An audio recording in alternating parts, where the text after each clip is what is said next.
Olá, seja muito bem-vindo a mais um Minuto Miqueleto. E no programa de hoje eu converso com o Ricardo Rous. Ele que é empresário, comentarista político e presidente da Associação Brasileira de Ensino à Distância. Seja muito bem-vindo, Ricardo. Eduardo, prazer imenso estar aqui com você no Minuto Miqueleto. Esperei um tempo para vir aqui, fiquei feliz com o convite, as nossas agendas aí demoraram um pouco para acertar, mas graças a Deus estamos aqui para um bate-papo gostoso. Bacana, Ricardo. Eu trouxe você aqui para falar um pouquinho sobre a educação à distância, esse desmonte que está acontecendo na Univesp. Queria que você relatasse bem, porque é muito triste, né? Falar sobre desmonte na educação, né? Não combina. Verdade. E você, qual o teu papel nesse sentido? Como é que você tá se vendo nessa história toda? Eduardo, eu tenho uma ligação muito umbilical com a educação à distância, porque eu venho dela, eu sou fruto da educação à distância. Venho de uma família simples, onde pai e mãe não tiveram acesso à educação superior, que é um dado característico na IAD. A maioria dos alunos da educação à distância são eles os primeiros a ter acesso ao ensino superior no Brasil, o que demonstra a inclusão que a educação à distância proporciona. Então eu venho da educação à distância, lá em 2006, 2007, fui um dos fundadores da Associação Brasileira dos Estudantes de Educação à Distância, porque naquele momento os alunos de educação à distância estavam sem representatividade, ninguém que pudesse defender os direitos desses alunos. Quando eu falo os direitos, era dos mínimos direitos aos máximos, porque o preconceito com a educação à distância ainda existe até hoje. Imagina lá em 2007 como a coisa não era. No início, né? No início. Então você tinha problema com aluno que tinha direito a meio transporte escolar que não era dado para aluno de EAD, carteirinha de meia entrada, coisas bem simples. O aluno de EAD não tinha direito naquela época, ele tinha o direito, mas alguns organismos responsáveis pela emissão disso tinham um preconceito e então acabavam não fornecendo isso para os alunos. Você tinha a prefeitura que fazia concurso público e não queria, nos editais ela já colocava que era só para cursos presenciais, você tinha Conselho Federal de Biologia à época, de Serviço Social. Até hoje, boa parte desses conselhos sociais são contra os conselhos federais, como é o caso do de enfermagem e outros conselhos federais que, ou por preconceito, por desconhecimento, ou, sei lá, talvez até por má fé, eles são contra a educação à distância. Então, primeiro ponto que eu acho que para mim é muito importante é a gente desmistificar o que é educação à distância, que muita gente acha que a educação à distância, primeiro, é 100% online, o aluno não faz prova, o aluno recebe tudo em casa, o aluno é bagunçado, e não é. Não é assim que a coisa funciona. No caso, por exemplo, de cursos de enfermagem, a gente teve esse embate em várias assembleias legislativas, Câmara dos Deputados, Senado Federal, no Ministério da Educação por diversas vezes, com o Conselho Federal de Enfermagem falando que o curso era 100% online. A gente ouviu até fala do ministro da Educação, hoje do governo Lula, falando que o curso era 100% online, sendo que a própria legislação brasileira não permite isso. E os cursos não eram 100% online, os cursos eram EAD, porém tinham lá uma taxa alta, 40%, 45%, 50%, até 52% de presencialidade. Nossa. Alunos tinham que ir nos laboratórios, obviamente que cursos como os cursos da área da saúde têm que ter a sua parte prática, e essas partes práticas acontecem em laboratórios espalhados pelo Brasil inteiro. Mas se criou uma narrativa muito forte, e essa narrativa hoje ela é predominante no poder público, de não ter cursos na área da saúde com educação à distância. Eu, particularmente, não gosto do termo educação à distância. Desde os primórdios lá de 2006, 2007, quando eu tenho oportunidade, eu falo. É uma nomenclatura, para mim, ruim aqui no Brasil. Você acredita que isso já discrimina? Na largada. Primeiro porque educação à distância dá a ideia de que você está distante da educação, de que você está longe do... E não é bem isso que acontece, porque a tecnologia, ela aproxima, mesmo que de forma assíncrona, ou seja, o aluno num tempo e o professor em outro tempo e em outro espaço, ou seja, um aluno está aqui no interior do Brasil, numa cidade, sei lá, Garanhuns, interior do Pernambuco, e o professor aqui em São Paulo gravando uma aula, esse aluno vai ver no momento que ele puder ver essa aula, essa assincronidade, mas aquele aluno não teria outra oportunidade de ter aula com esse professor. Às vezes um professor altamente gabaritado, um mestre, um doutor, que a cidade lá no interior do Brasil tem dificuldade de ter. Onde estão as altas concentrações dos melhores profissionais, por uma questão de mercado mesmo, sabe? Uhum. Ou até da facilidade de formação de doutores, de mestres aqui no Brasil. São nos grandes centros do Brasil. O interior do Brasil tem mais dificuldade. Então, como é que você vai ter um mestre, um doutor dando aula lá na ponta, numa cidade que tem 1.000 habitantes, que tem 2.000 habitantes, 3.000 habitantes? Isso não acontece na realidade. E a própria lei dos sinais brasileira, ela já prevê essas regionalidades. Porque em São Paulo você tem uma realidade, você tem uma facilidade de contratação de profissionais pós-graduados, né? mestrados, doutorados. No interior do Brasil é outra realidade. Interior do Pará, de Roraima, do Amazonas, do Acre, até no próprio interior do estado de São Paulo.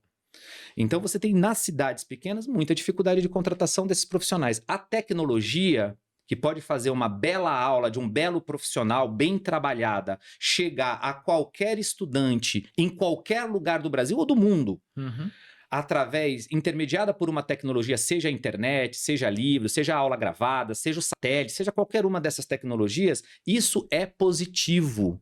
Isso inclui os brasileiros. Acho que é essa a grande palavra da educação à distância, inclusão. Nós tivemos um grande boom na época da pandemia, né? Foi talvez o período de maior crescimento de procura por cursos de pós-graduação, de graduação e até cursos rápidos. Você acredita que mesmo diante desse cenário ainda há essa discriminação?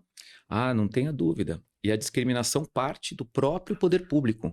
São decretos da Presidência da República, são resoluções do Conselho Nacional de Educação, que são tomadas observando uma educação à distância enviesada, olhando a régua por baixo.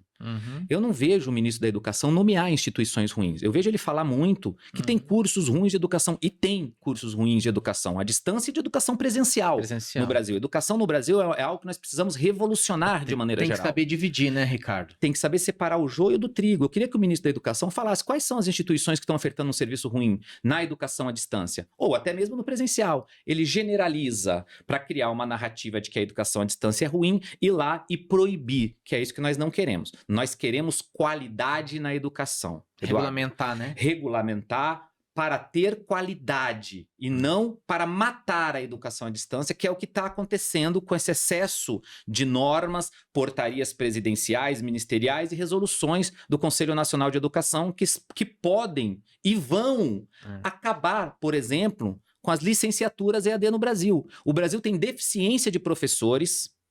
Matemática, física, química, diversas matérias, faltam professores. O Brasil não consegue atingir os indicadores de qualidade da educação. Ele não consegue melhorar significativamente no IDEB, ele não consegue melhorar significativamente no PISA. Mas, mesmo assim, ao invés dele incentivar, melhorar a qualidade sempre. Sim. Qualidade é condição pré-existente. Como dizem os advogados, condição sine qua non. Qualidade, seja educação presencial, seja educação à distância. Então vamos lutar para ter qualidade. Não podemos acabar com a educação à distância, que é o que o decreto presidencial, junto com resoluções do Conselho Nacional de Educação, querem fazer com as licenciaturas, por exemplo, no Brasil. Você acredita que os problemas que nós temos na educação à distância também acontecem na educação presencial? Olha, eu não tenho nenhuma dúvida. Primeiro ponto, a presencialidade não necessariamente tem conexão com qualidade. Com qualidade.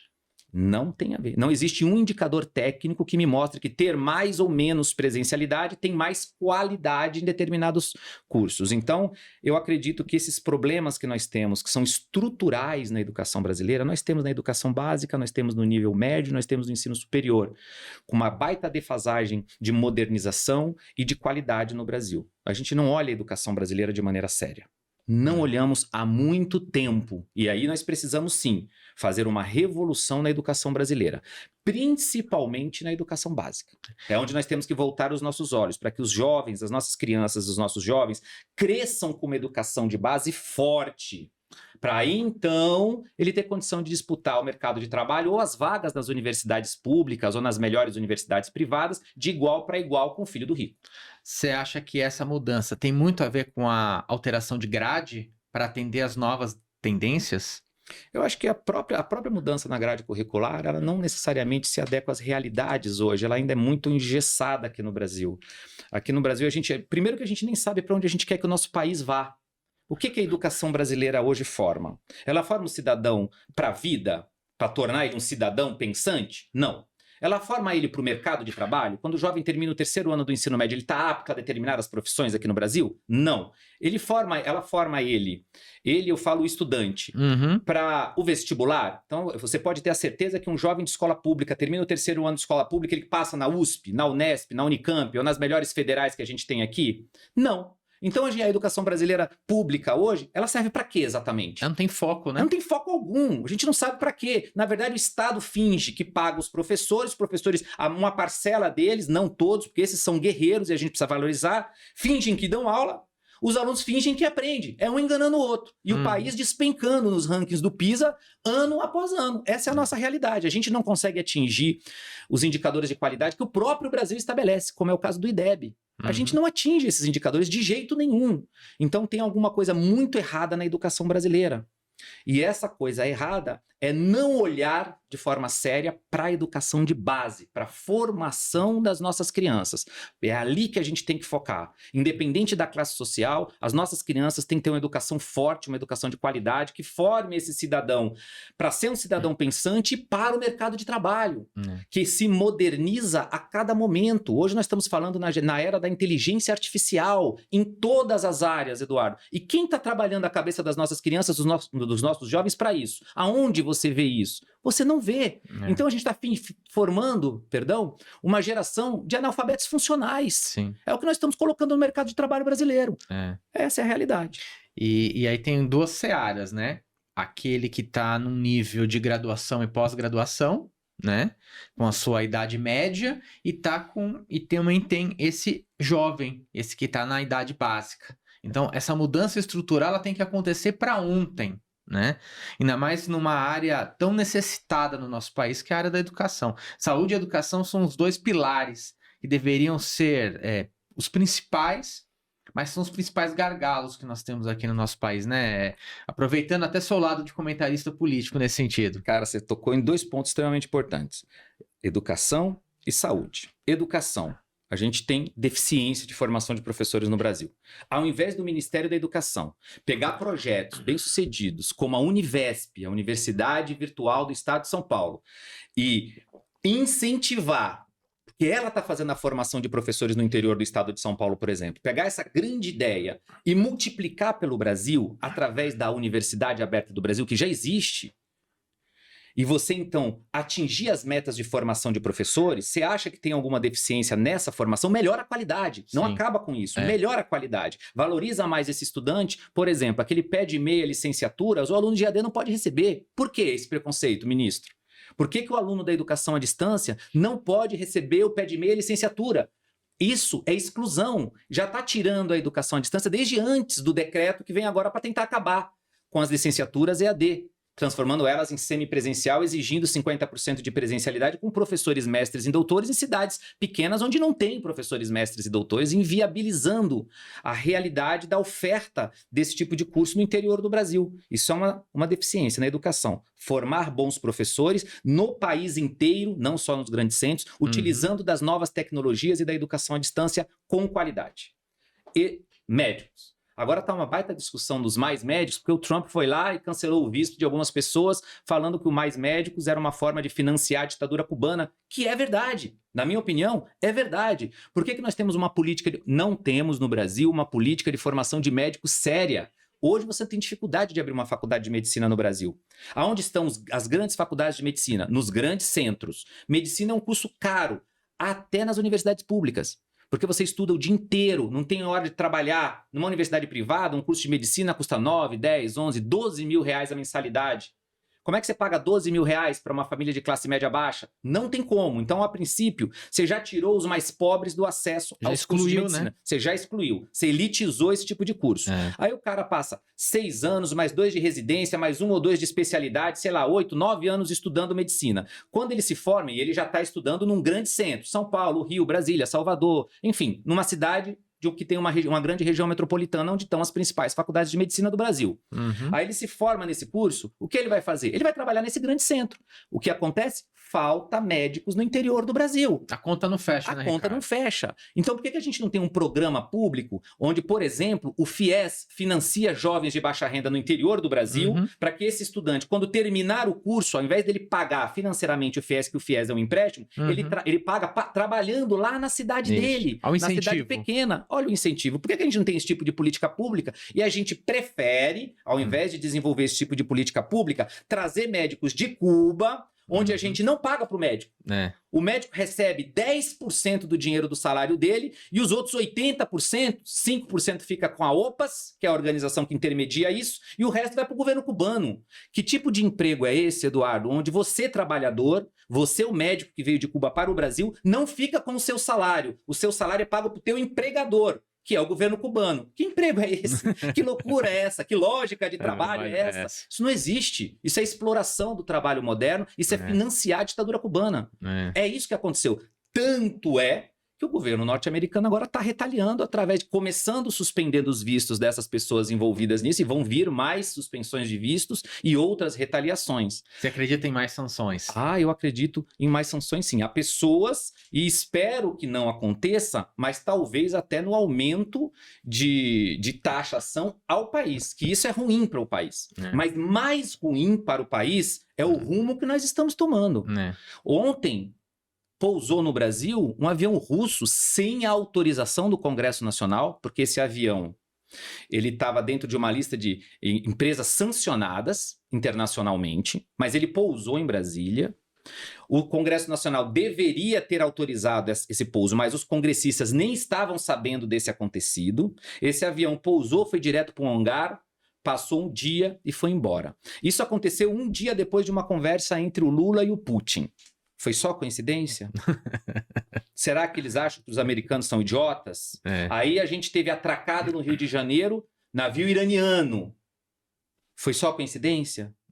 Aí agora dentro dos BRICS, que na verdade não deixa de ser apenas o Lula, apenas um bobo da corte do Xi Jinping. Quem manda nos BRICS é o Xi Jinping e o Putin. Acabou a conversa. É na escala, né? É na escala. Quem manda é a China. O Lula é um porta-voz do governo chinês em determinados testes. Quando ele insiste, por exemplo, que ele tem que ter uma moeda, uma outra alternativa à negociação internacional do dólar. Isso interessa a quem, se não é a China? Quais são os interesses nossos brasileiros? Porque o Lula é presidente da República Federativa do Brasil. Ele tem que se preocupar com os interesses do povo brasileiro. Quais são os nossos interesses em sair, em deixar de ter o dólar como moeda das transações internacionais? Quais são os nossos... Aonde é que o Brasil ganha? Aonde o povo brasileiro ganha? Aonde você ganha, a dona de casa ganha, o estudante ganha, o agro ganha? Aonde? É isso que o Lula não responde. Agora, eu sei aonde a China ganha com isso. Eu sei aonde o Putin ganha com isso, que hoje ele está também vetado para vender petróleo, por exemplo, e vai vir, talvez, através disso, mais sanções ao Brasil. Veja o que aconteceu com a Índia. A Índia faz parte dos BRICS, mas a Índia foi lá negociar com o Trump, conseguiu redução das tarifas, mas agora teve um aumento de tarifas novamente. Por quê? Porque ela compra o petróleo da Rússia por debaixo dos panos, assim como o Brasil também faz. Será que não virá mais retaliações por aí? Você levantou uma questão interessante. Tudo isso mostra a falta de investimento e da visão dentro do próprio país, né? Então, por exemplo, voltando ao caso da EAD, você vai para os lugares mais extremos do país, não há preparo, não há internet de qualidade para esses alunos. Você não acha que, de repente, o governo poderia ter uma visão um pouquinho maior e sair um pouquinho das cidades maiores do país e olhar para esses extremos e dar qualidade, porque o EAD, ele uniformiza, né? Ele dá oportunidade. Eduardo, você tocou num ponto importantíssimo. Ao invés do governo querer acabar com a educação à distância, ele podia ajudar a melhorar, inclusive dando infraestrutura a esses municípios pequenos, aos municípios rurais, onde a internet tem mais dificuldade de chegar, usando satélite, por exemplo, usando essas novas tecnologias que já existem por aí, inclusive o Elon Musk queria colocar em escolas aqui no Brasil, para ajudar esse estudante a ter mais acesso à informação, ter mais acesso à educação que é proporcionada pela educação à distância. Mas o governo não vai nessa linha. É. O governo vai na linha de acabar com os cursos. Ele vai elitizar. O que o governo consegue atacando a educação à distância é aumentar o ticket médio dos cursos que se tornarão semipresenciais e presenciais e colocar mais dinheiro no bolso do empresariado da educação. Dos barões da educação, como eles gostam de chamar por aí, né? Que eu não tenho absolutamente nada contra. Acho que a galera que produz e que faz a coisa acontecer no Brasil tem que ganhar dinheiro mesmo.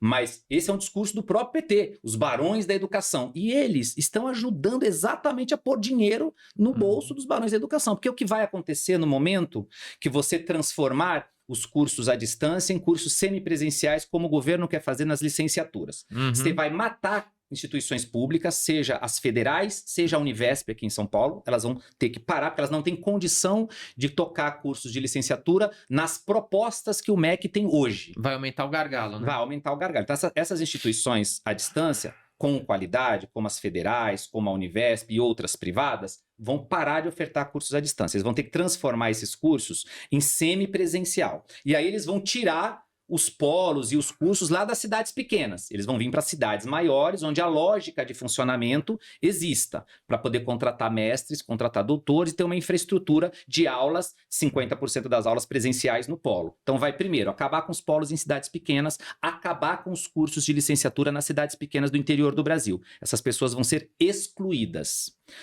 Outro ponto, os cursos vão aumentar. Se eu tenho que contratar mestres e doutores para dar aula de 50% lá na ponta, aumenta o custo da mensalidade. Quem vai pagar isso? O estudante. Então já vai diminuir o acesso de estudante, porque o ticket da mensalidade vai ficar mais alto. Concorda? Quem vai ganhar mais dinheiro? Os donos de faculdade. Acabou. As públicas vão fechar, como é o caso da Univesp, que tem 9 cursos e 5 vão fechar a partir do ano que vem. Todas as federais, todas as universidades federais que ofertam educação à distância em licenciatura vão fechar, porque elas já declararam que não têm condições de se adaptar a essas novas normas do MEC para ter 50% de presencialidade com professores, mestres e doutores lá na ponta. Não tem grana para isso. O MEC teria que triplicar o dinheiro que ele repassa para que as universidades fizessem isso. Como é que acontece a representatividade dessas instituições junto ao governo? Porque esse desmonte que você desenhou aqui para nós, ele é extremamente preocupante, né?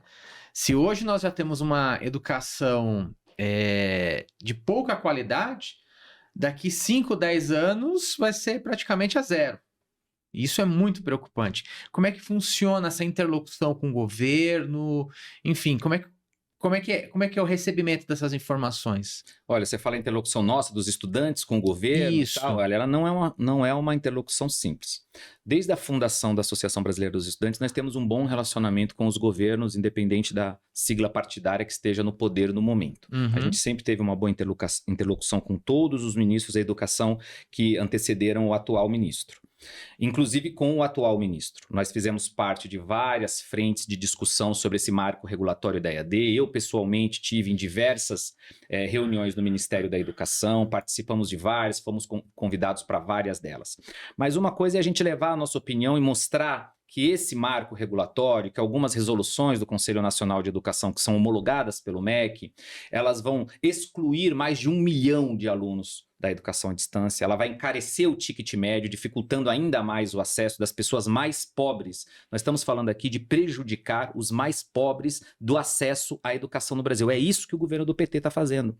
Então, quando a gente se opõe à narrativa do governo, aí a conversa fica mais complexa, a conversa fica mais distante, e a gente está levando fatos.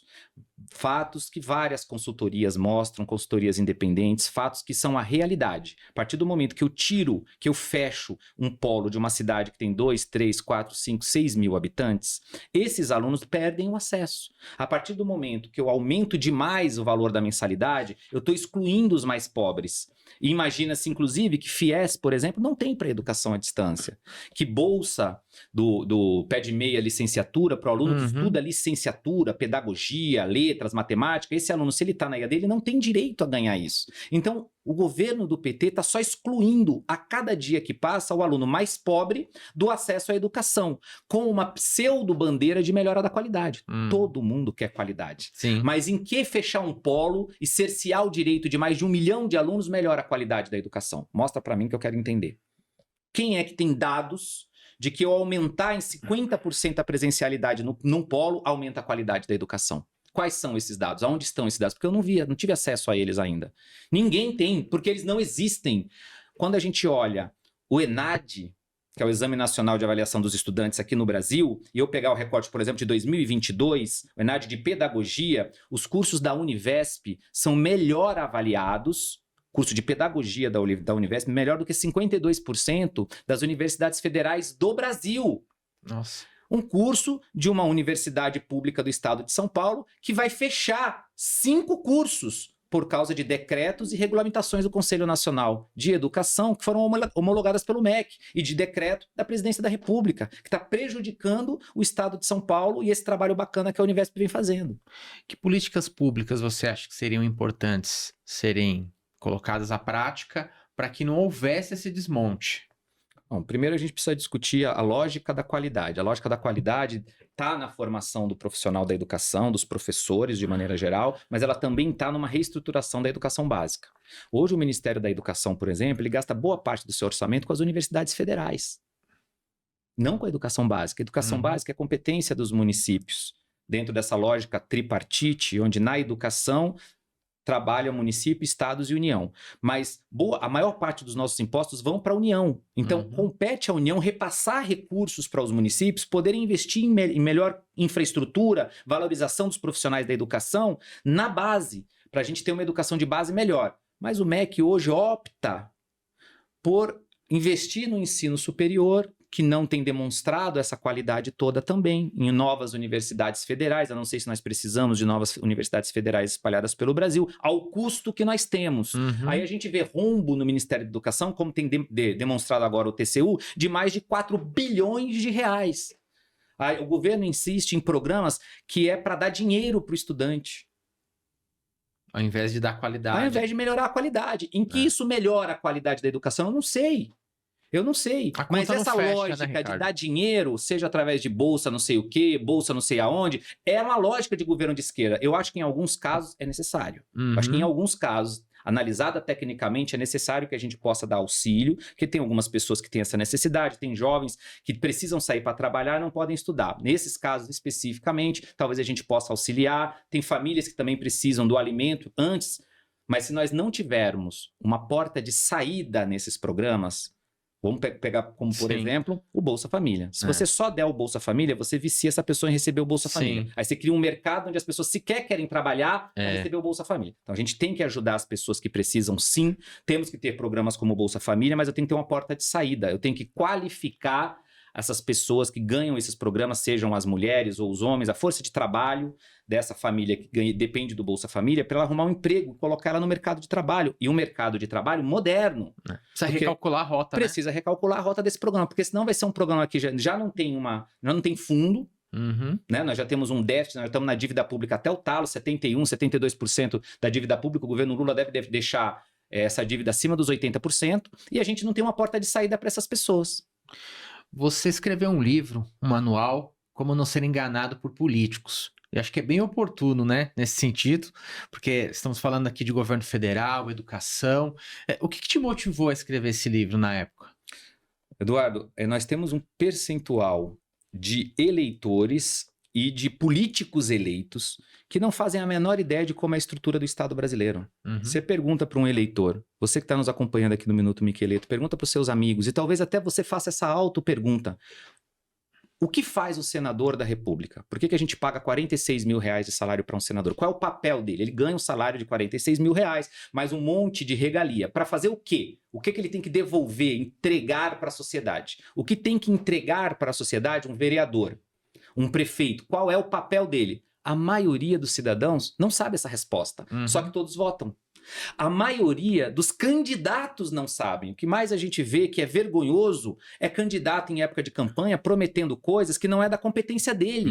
É a eleição de vereador que teve agora em 2024, é um monte de gente prometendo, eu vou colocar projeto de lei que libera o aborto na minha cidade. Mas isso não é competência de vereador. Eu vou dar aumento para os professores. Não é competência do vereador. Ele não sabe o que faz. Eu vou asfaltar a rua, o vereador não asfalta a rua. Você entende? Mas é isso que o cidadão se depara nos anos eleitorais, na maioria dos casos. Então eu entendo que educação, de novo, a educação.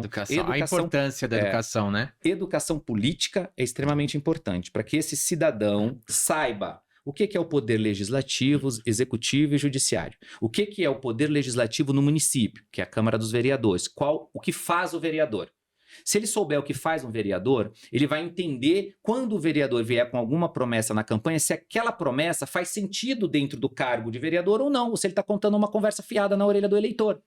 Agora teremos eleições em 2026 para deputados estaduais, deputados federais, senadores, governadores, presidente da República.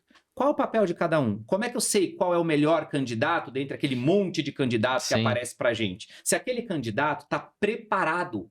Porque não adianta eu colocar uma pessoa despreparada num cargo público. Imagina o seguinte, você é um grande comunicador, Eduardo, mas se eu pegar você agora e colocar você dentro de qualquer prédio da NASA para desenvolver qualquer coisa na NASA, você vai ficar parado lá. Por quê? Porque você não foi formado para aquilo, porque você não conhece aquilo, porque você não entende aquilo. Talvez se eu trouxer aqui para você uma equação matemática e botar no teu rosto aqui e falar, Eduardo, faz aí essa equação. Talvez você não saiba. Por quê? Porque você não é matemático. Você é comunicador. Você é jornalista, entende? Então, para jornalista, você tem um belo currículo. Para matemático, o teu currículo não serve. Na política é a mesma coisa. Talvez o cidadão fala bem sobre um determinado assunto, ou as bandeiras dele são sobre determinados temas, que não sejam competência do município. Talvez ele tenha que ser deputado federal. Talvez não seja para deputado federal. Talvez ele tenha que ser vereador. E isso, quem tem que saber ouvindo é o eleitor. Que é o eleitor que tem que ouvir o político falar, isso você está falando bobagem, não vou dar meu voto a você. Eu vou dar o meu voto àquela outra pessoa que ela sabe o que ela está falando, como ela sabe o que ela vai fazer, ela tem mais chances, de fato, de tirar os projetos do papel e fazer a coisa acontecer. Por isso a educação política é tão importante. Você tocou num ponto interessante. Muitos parlamentares não têm preparo para a função. Né? E aí acabam desencadeando diversas situações com a população, porque a população ela tem a necessidade, ela precisa, ela bate na porta do escritório político, ela vai no mandato, ela conversa com o parlamentar, mas às vezes o cara não tem esse preparo. Então você acredita que deveria ter um crivo para o cara se tornar um deputado? Ele deveria ter, por exemplo, um curso de gestão pública, ele deveria ter, ao mínimo, no mínimo, uma formação específica na área e na bandeira que ele defende? Para você exercer quase todas as profissões no Brasil, você precisa ter uma formação. Para política, qualquer coisa serve. Aí já tem uma resposta para você. Porém, eu sei que existe, no jogo político, é muito complexo você conseguir pôr um projeto de lei onde só poderia ser candidato quem tivesse ensino superior. Talvez seja mais complicado. Porém, eu tenho uma solução simples para isso. Para que todo candidato tenha uma formação. Chama Fundação dos Partidos Políticos. Todo partido político no Brasil, todos eles, e olha que são vários, agora são 35, se eu não estiver enganado, é 30 e poucos, porque tem fusões e nascem novos, enfim, é um número imenso. Todos eles são bancados com dinheiro público, com dinheiro dos nossos impostos. Todos os partidos, de A a Z. Esses partidos, por lei, recebem dinheiro e devem abrir uma fundação. Todo partido tem uma fundação. Essa fundação ela é destinada, ela recebe dinheiro público para fazer formação política daquele partido. Ok? Então, nessa fundação, obrigatoriamente deveria ter cursos de formação política que os candidatos daquele partido tivessem que fazer e comprovar que eles estão aptos a serem candidatos e eventualmente serem eleitos para atuar naquele determinado cargo. Eleições municipais, tem que ter o curso de formação de vereadores e de prefeito. Para mostrar qual é a diferença desses dois cargos, prefeito, chefe do executivo, vereadores do Poder Legislativo Municipal, o que cada um faz, formar aqueles candidatos, aí depois que eles estivessem então aptos, iriam para a disputa eleitoral. Todos os partidos, obrigatoriamente. Aí pelo menos nós teríamos uma formação mínima, porque o que nós encontramos hoje nas ruas em candidatura é vergonhoso. É muito vergonhoso. Não é só na rua, não. Eu tenho certeza que em todas as câmaras vereadoras do Brasil, inclusive aqui na minha cidade, São Paulo, maior cidade do hemisfério sul do mundo, você vai conversar com vereadores, aí você sente vergonha de falar com eles. O cara propondo lei que não é de competência dele, aí se torna uma lei inconstitucional, o cara querendo fazer coisas que estão longe da alçada do vereador. É um negócio muito bizarro. Dá vontade de falar, ele não me representa. Ele não me representa. Mas... Isso tem viralizado nas redes, muita gente coloca, fulano não me representa, mas é triste, Eduardo. Mas também dá aquele sentimento, tipo, eu não votei nele, né? Eu não compartilho. Mas todos nós sofremos as consequências dos atos dele. Esse é o grande problema da política, que a gente não vota naquele elemento, aquele miserável, ruim, mas às vezes ele ganha, e quando ele ganha, os atos dele acabam atingindo a todos os cidadãos. Por isso eu insisto na tese da educação política. O ideal seria que todo cidadão tivesse uma formação mínima política, que ele entendesse. Eu não estou falando de política partidária, não, tá? Não. Eu estou falando de política de cidadania, política constitucional, como funciona o Estado brasileiro, qual a competência do município. Porque também o cidadão, às vezes, vai lá e reclama: olha, buraco, minha rua está toda esburacada, esse presidente é um filho da... Mas o buraco da rua não necessariamente é competência do presidente. Não é. Então, esse conhecimento até para o cidadão buscar melhorias para ele, para o bairro dele e para a cidade dele. Ele tem que saber que porta que ele tem que bater, como ele pode ou não ser atendido nos requerimentos que ele tem. E isso é tudo advindo de educação política. Mas hoje nós não temos educação política no Brasil. E eu acho que para uma parte da classe política, não todos, mas uma grande parte, eles não querem que o povo tenha educação política. Isso, de repente, poderia ser feito na escola.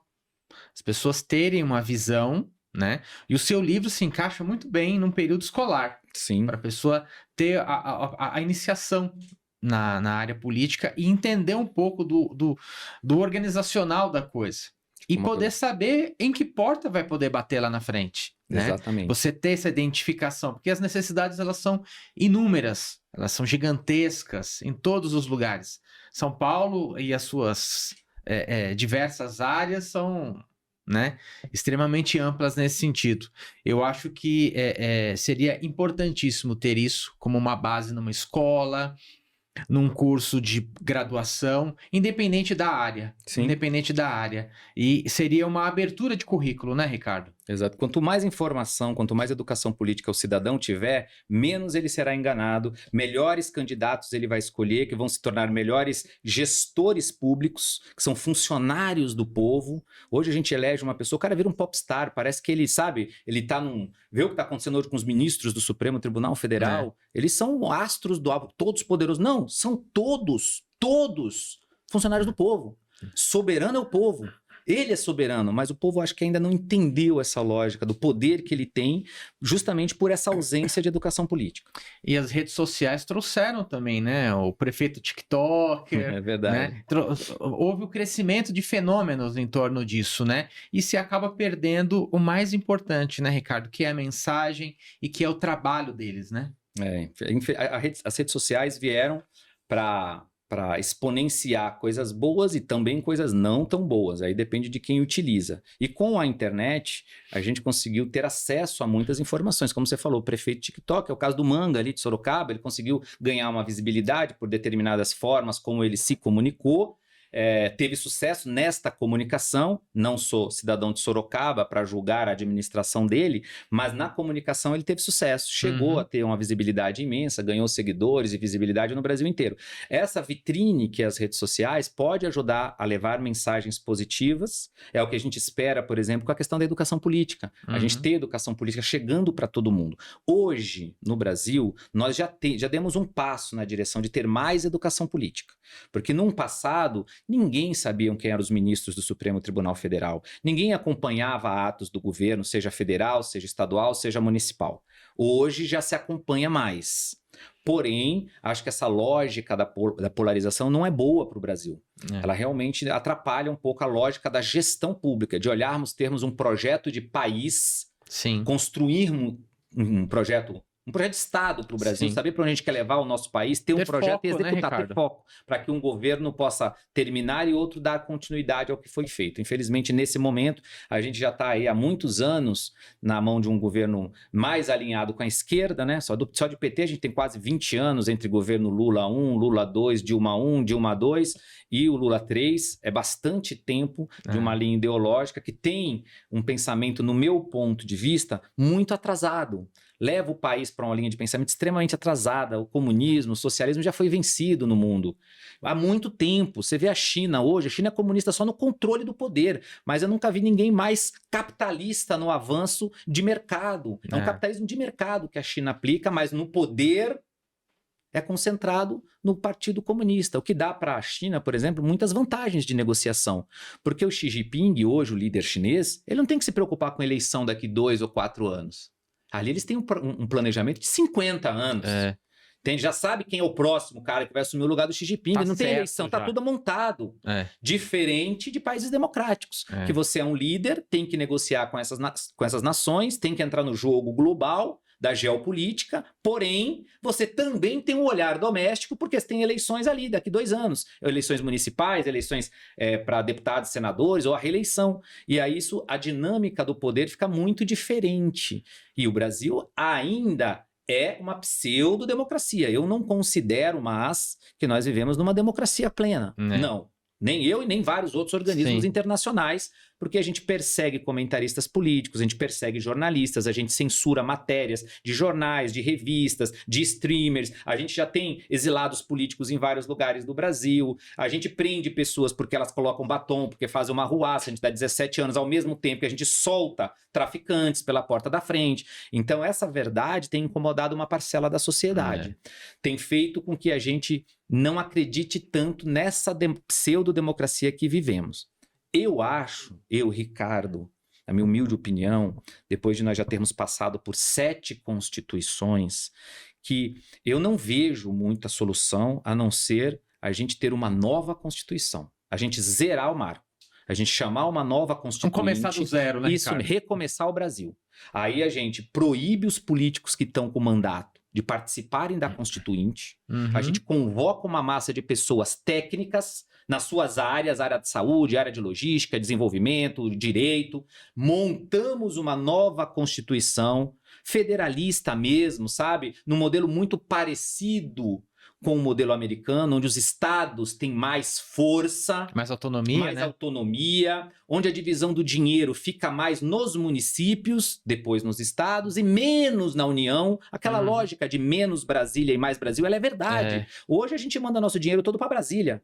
Aí depois dele ser roubado, ele volta para os estados e municípios. Aí é o que sobra para o povo, que tem uma carga tributária absurda e não aguenta mais. E aí você vai caindo nesse gargalo, né? Saúde, educação, e voltamos lá no início da nossa conversa. E a gente nem falou num tema, por exemplo, segurança, né? Então aqui ficamos em saúde e educação. Se a gente olhar infraestrutura no Brasil, que é péssima, que joga o custo do Brasil lá para cima, segurança pública, que é um dos grandes temas que vão entrar na eleição de 2026, aí nós vamos ficar aqui dias. Não vai ser mais Minuto Miqueleto, vai ser Dias Miqueleto. Ricardo, foi um prazer conversar contigo. Muito obrigado por você estar aqui. É um prazer. Você sabe que eu sou seu fã, além de amigo, tá bom? E fica para uma próxima aí. A gente já tem pauta para os próximos programas. Verdade, Eduardo. Um prazer imenso estar aqui. Parabéns pelo sucesso do Minuto Miqueleto. E quantas vezes for convidado, vai ser uma honra estar aqui contigo num bate-papo. E para você que curtiu o nosso programa, comente e compartilhe. E até a próxima.